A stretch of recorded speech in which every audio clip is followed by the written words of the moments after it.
Umugora mwiza kuri mwebwe mwese mukomeje kudukurikira mukomeje kubana natwe kuri Noran TV ndabize neza ko mudukurikiye cyane cyane muri aya masaha tariki ya 12 kwezi kwa 2026 soza cyane abanywanyi bacu bari mu gihugu cy'u Rwanda bari Kigali bari mu ntara zose uko ari enye zigize u Rwanda n'abandi bari mu bihugu byo mu karere k'ibiyaga bigari mu dukurikira gatanu kuri gatanu muri Uganda, Repubulika Demokarasi ya Kongo, Uburundi, Tanzania ndetse namwe mu gihugu cya Kenya naho tumaze kwagira audience nyinshi cyane bazani amakuru akomeye cyane n'amakuru meza mbifurije kugira umugoroba mwiza ariko n'amakuru mbazaniye n'amakuru meza cyane. Ingabire Victoire Moza, Madame Louise Mushikiwabo, umunyamabanga mukuru w'umuryango wa La Francophonie, uyu nguyu yahoze ari minisitiri w'ububanyi n'amahanga w'igihugu cy'u Rwanda, yabaye kandi minisitiri w'itangazamakuru mu gihugu cy'u Rwanda. Uyu muryango rero akaba yawuyoboraga kuva mu myaka itambutse kuva 2019 ubwo yavaga ku mwanya minisitiri w'ububanyi n'amahanga w'igihugu cy'u Rwanda. Aya makuru ya Madame Ingabire Victoire Moza, Madame Louise Mushikiwabo bose n'abanyarwandakazi yose ngiye kuyava imuzi n'imuzingo. Mwicare mufate udukaye n'udukora mwandike kuko aya makuru ngiye kubabwira uyu munsi ku itariki ya 12 kwezi kwa 2023 n'amakuru akomeye cyane abatugezeho, ariko nkuko mwagiye mubisaba kandi mumaze no kubimenyera, reka duhere ku nshamake makuru ingenzi mu minota mike cyane ubundi tubone kugaruka ku makuru yacu ingenzi. Babwire ko muri Repubulika Demokarasi ya Kongo amakuru aravuga yuko abantu bagera ku 8 biciwe mu mirwano ya FARDC ndetse baharanira ubwigenge bwa Katanga. Kuri iki cyumweru tariki ya 11 Mutarama abantu 8 bapfuye abandi benshi barakomereka mu mirwano hagati y'abarwanyi bo mutwe wa Baraka Katanga n'ingabo za Repubulika Demokarasi ya Kongo FARDC ibukama intara yaho Lomami nkuko amakuru bivuga. Uko rero umuyobozi w'agateganyo wa territoire abitangaza ngo bakomerekejwe n'amasasu basaba kwimurirwa mu bigo nderabuzima bifite ibikoresho bihagije kugira ngo bavurwe neza. Uwitwa Madu Karenga yasobanuye ko hari haje ingabo za FARDC zo kongerera ingufu bagenzi babo mbere yo kugwa mu gico nkuko inkuru dukesha Radio Okapi y'umuryango w'abibumbye MONUSCO bivuga.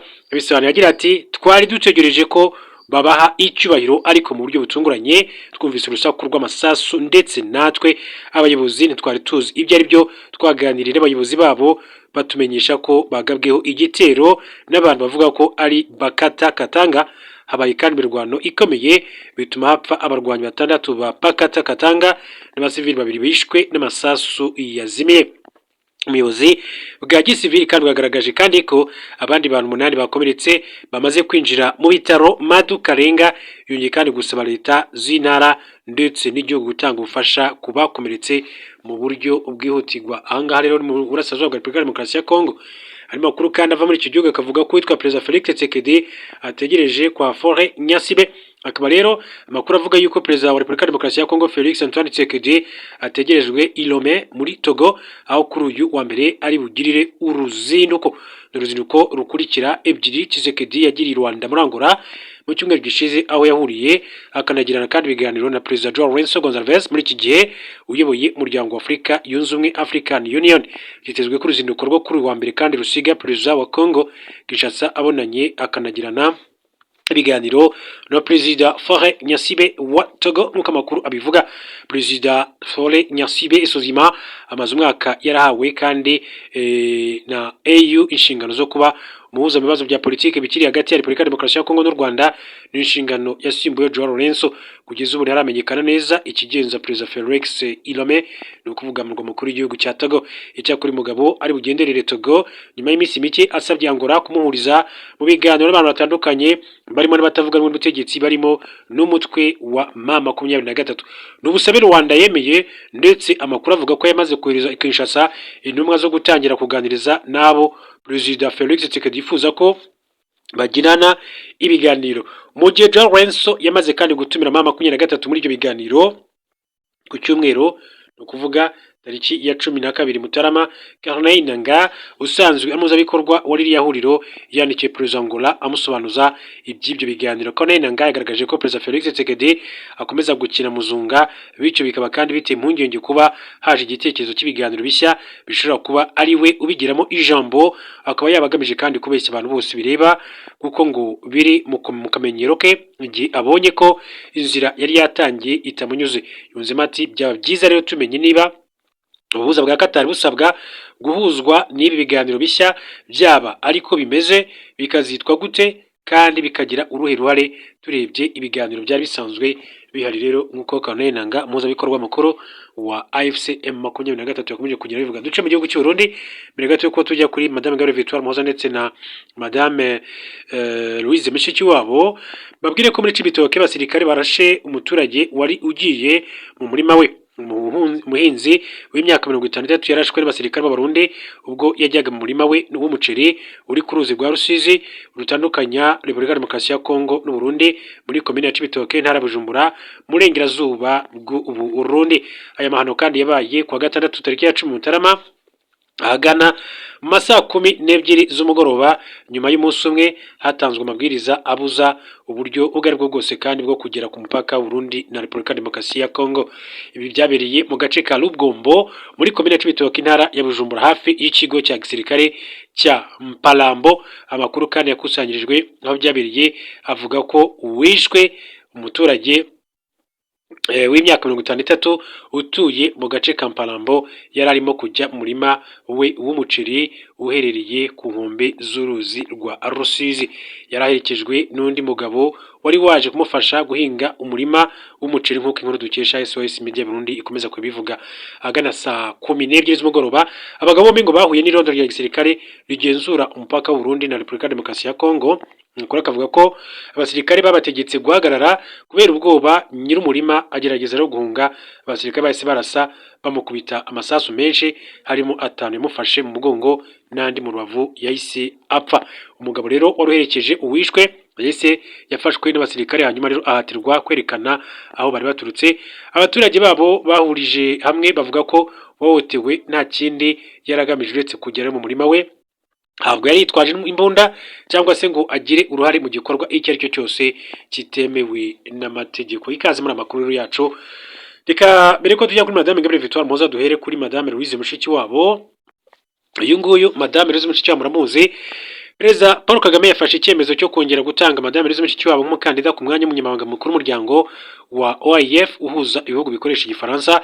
Aya makuru yemejwe na Minisitiri w'Ububanyi n'Amahanga n'Ubutwererane Ambassadeur Olivier Nduhungirehe mu kiganiro yagiranye na Jeune Afrique. Minisitiri Nduhungirehe yagize ati hashingiwe ku bikorwa by'indashyikirwa by'umunyamabanga mukuru byahawe agaciro cyane kandi bigashimirwa, ndetse na nyuma yo kujya inama nawe u Rwanda rwafashe icyemezo cyo kongera kandi gutanga kandidatire ya Madame Louise Mushikiwabo mu nama y'abakuru b'ibihugu n'intumwa za OIF izabera Phnom Penh muri Cambodia mu Gushyingo. Biteganyijwe ko mu nama y'inteko rusange ya OIF izabera mu mujyi wa Phnom Penh muri Cambodia mu Gushyingo 26 aribwo hazaba amatora y'umunyamabanga mukuru w'umuryango.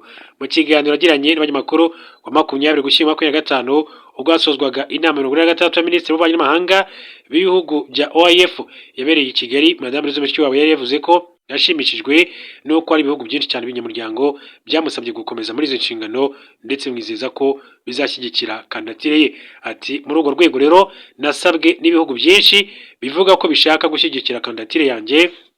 Avuze ko ntari nka Abdou Diouf wayoboye manda 3 mu by'ukuri. Ati byanejeje byankoze ku mitima, ati kubera ubusabe bw'ibihugu byacu b'inyamuryango. Yari yavuze kandi ko azabanza kureba niba imyaka yo kujya mu kiruhuko cy'izabukuru hagendeye ku mategeko yo mu Rwanda itamubera imbogamizi kuko ayegereje yavutse mwaka wa 1961. Ati nzasubiza ibi bihugu nyuma yo kuganira n'abayobozi b'igihugu cyanjye.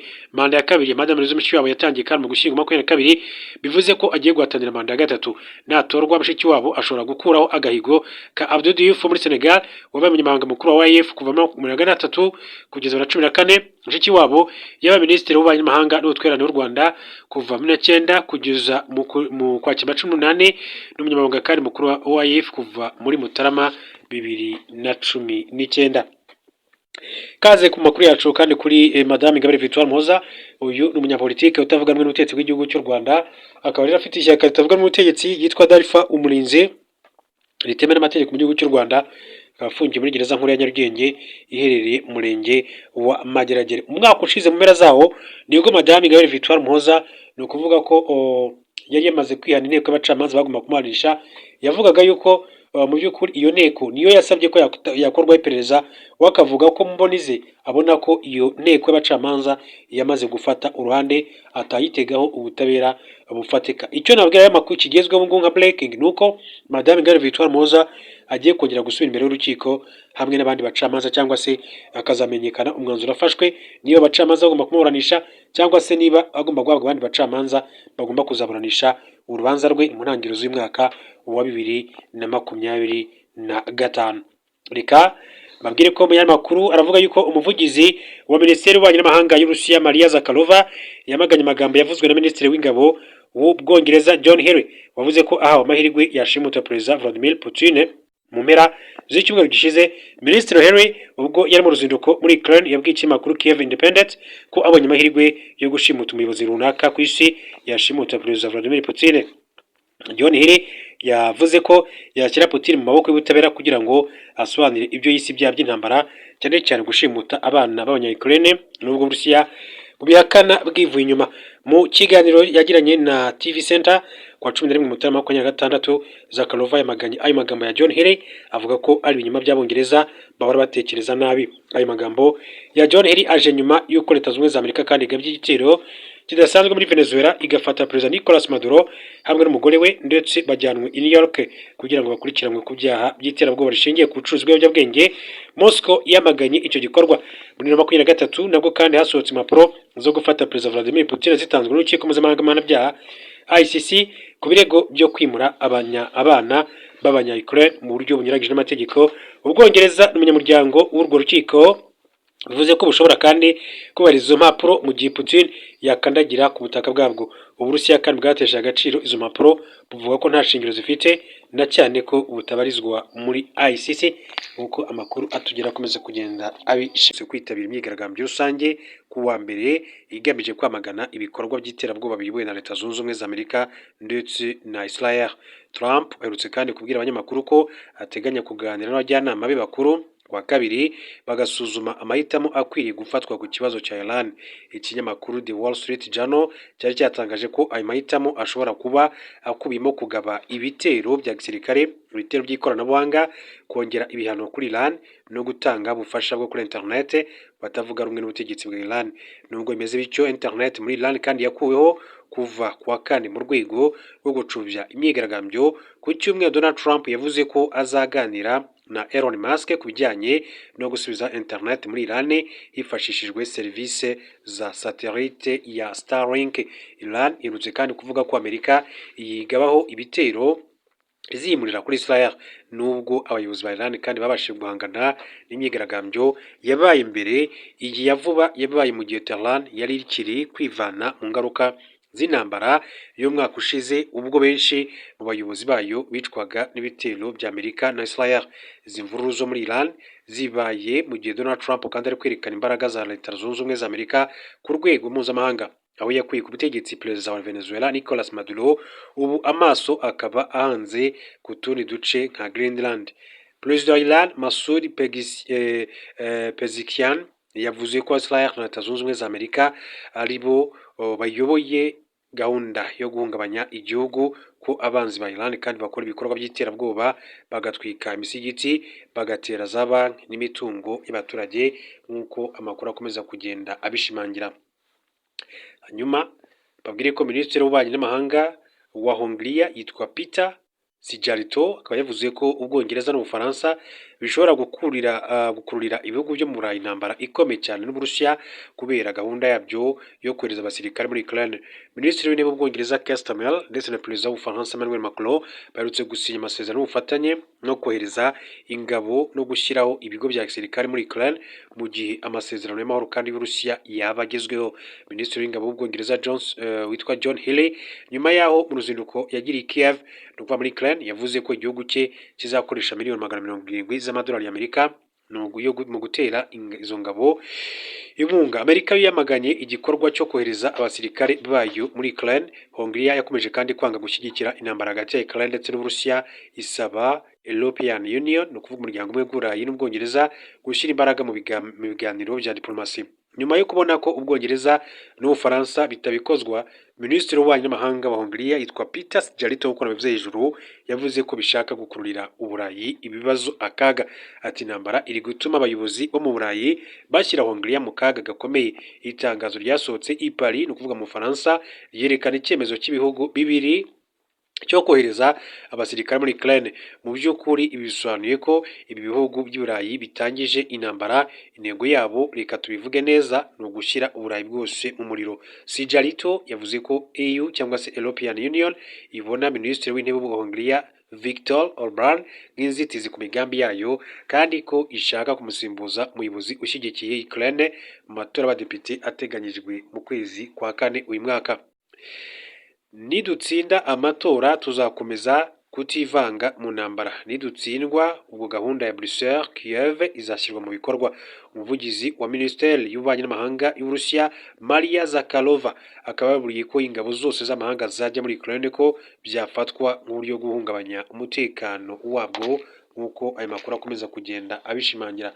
Hanyuma rero, mbere gato yuko tujya mu gihugu cya Uganda, mbabwira amakuru aturuka mu nzego z'umutekano z'iki gihugu cya Uganda. Munyemerere mbabwire ko mu Rwanda Oman Air igiye gutanga izi ngendo zigana i Kigali.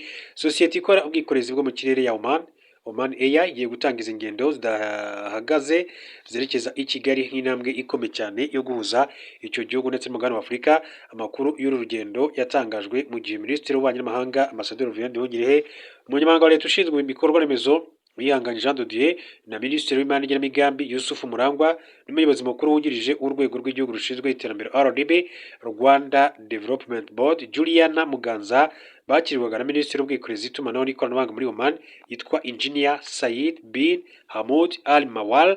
Mu by'ibanze byatangajwe ni uko indege za Oman Air zigiye kandi gutangira ingendo zerekeza i Kigali zivuye mu mujyi wa Muscat.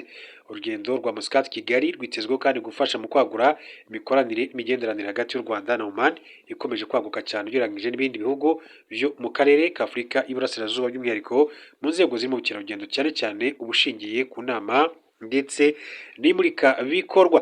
Izo ngendo kandi zizatanga amahirwe asesuye ku bagenzi n'uburyo bworoshye bwo kugenderanira hagati y'ibihugu byombi mu burasirazuba bwo hagati n'ibihugu byo muri Afurika. Hari kandi koroherwa no kugera mu bice bitandukanye by'isi, aho Oman Air isanzwe ifite ibyerekezo nko mu Buhinde, muri Aziya, i Burayi n'ahandi. Oman Air ni sosiyete y'indege yo muri Oman ikora ingendo z'indege ku rwego mpuzamahanga kandi ikaba ari iya leta. Ifite icyicaro gikuru kuri Muscat International Airport mu mujyi wa Muscat. Iki ni kimwe kandi mu bibuga by'indege bikomeye cyane kuko cyakira nibura abagenzi barenga miliyoni 10 ku mwaka.